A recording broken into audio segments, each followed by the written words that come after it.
देखिए, supreme court ने interim relief दिया। हमारी पार्टी का और all India Muslim personal law board का ये स्टैंड रहा है कि ये पूरा कानून काला कानून है, ये अनकॉन्स्टिट्यूशनल है।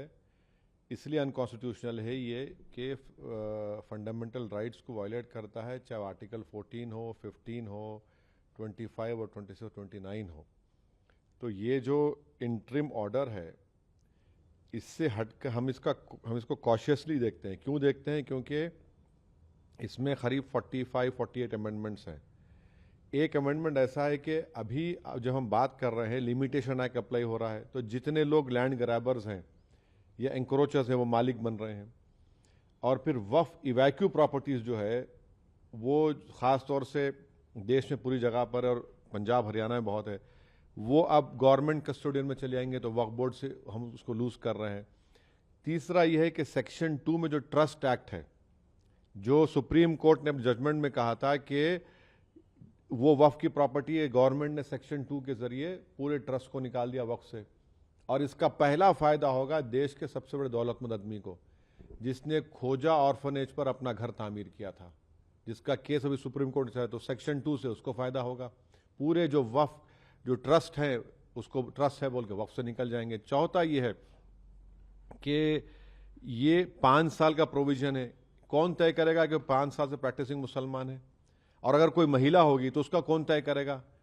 और जब वो 5 साल तक मुसलमान के वक्फ को नहीं दे सकेगी, दूसरे धर्म को दे सकेगी, तो ये तो नुकसानदेह है। फिर गवर्नमेंट ऑफ इंडिया ऐसे रूल्स बनाएगी जिससे वक्फ कमजोर होगा, वो फेडरलिज्म का भी वायलेशन होगा। कलेक्टर आज भी किसी मुतवल्ली को ऑर्डर दे सकता है कि भैया आप इस तरह का काम करो, जो उस मुतवल्ली और उसके वाकिफ के खिलाफ होगा। अगर नहीं सुनेगा तो जेल को जाएगा। तो इसमें ऐसे कई प्रोविजंस है, सेक्शंस हैं जो वक्फ बोर्ड को ख़त्म कर रहे हैं। तो एक लीगल बैटल तो हमारी कंटिन्यू रहेगी, हमारा प्रोटेस्ट भी कंटिन्यू रहेगा, क्योंकि सवाल सिर्फ पूरे लॉ के खिलाफ हम लोग हैं जो अनकॉन्स्टिट्यूशनल है और ब्लैक लॉ है, जो वक्फ को बचाने के लिए नहीं लाया गया है, जो वक्फ को लूटने के लिए, वक्फ को बर्बाद करने के लिए, छीनने के लिए लाया गया है।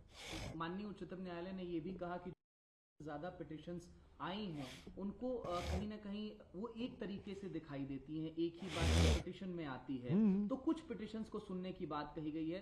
5 ठीक है, सुप्रीम कोर्ट ने कहा है 5 पिटिशन सुनी जाएंगी, बहुत अच्छा है। हम तो यही चाहेंगे कि ऑनरेबल सुप्रीम कोर्ट इसको जल्द से जल्द सुने, क्योंकि इसमें ऐसे कई सेक्शंस हैं जिससे वक्फ को ख़त्म किया जा रहा है। और हम उम्मीद करते हैं कि सुप्रीम कोर्ट इस पर सुनवाई करेगा और एक कंटिन्यूस बेसिस पर फ्यूचर में सुनवाई होगी। सर, वक्फ कानून के लागू होने के बाद देखा कि देश के कई हिस्सों में हिंसक प्रदर्शन हुए। पश्चिम बंगाल से ज्यादातर तस्वीरें देखिए हिंसा जो हो रही है हम उसका कंडेम करते हैं, चाहे वो एक हिंदू धर्म के बाप बेटे का मॉब लिंचिंग हो या फिर एक मुसलमान की पुलिस फायरिंग में मौत हो। मगर सरकार ने यह कानून क्यों लाया? आपने इस तरह का कानून बनाकर भारत के सोशल फैब्रिक को वीक कर दिया। आपने इस तरह का कानून बनाकर भारत की जनता को पैगाम दिया कि हिंदू धर्म के एंडोमेंट बोर्ड, बौद्ध धर्म के, जैन धर्म के, सिखों के गुरुद्वारा प्रबंधक कमेटी के लिए एक कानून होगा और मुसलमानों के लिए अलग कानून होगा। ये आपने किया ना काम, सरकार ने किया काम कि आपने बताया, ये नफरत की मिसाल, आपने डिस्क्रिमिनेशन की मिसाल आपने कायम की है। हम तो कह रहे थे पार्लियामेंट के अंदर जॉइंट वर्किंग कमेटी में, हमने टाइसन नोट भी दिया। ये तो सरकार की जिम्मेदारी है। सरकार की इस गलत फैसले की वजह से आप टारगेट कर रहे हैं मुसलमानों के ईमान को, मुसलमानों की मस्जिदों को, दरगाहों को, इमाम बाड़ों को।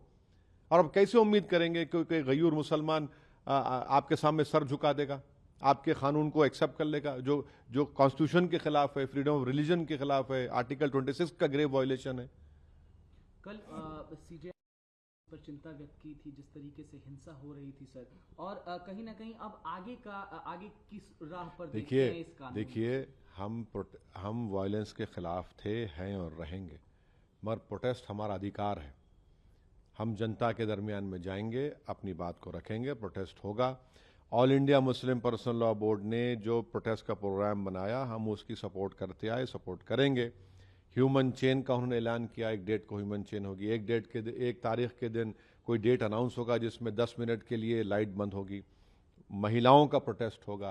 प्रोटेस्ट तो डेमोक्रेसी की रूह है भाई, वरना अगर प्रोटेस्ट नहीं होगा तो फिर डिक्टेटरशिप रह जाएगी, फिर जमहूरियत कहाँ रहेगी, लोकतंत्र कहाँ रहेगा। प्रोटेस्ट पीसफुल होना चाहिए और पीसफुल होगा इंशाल्लाह।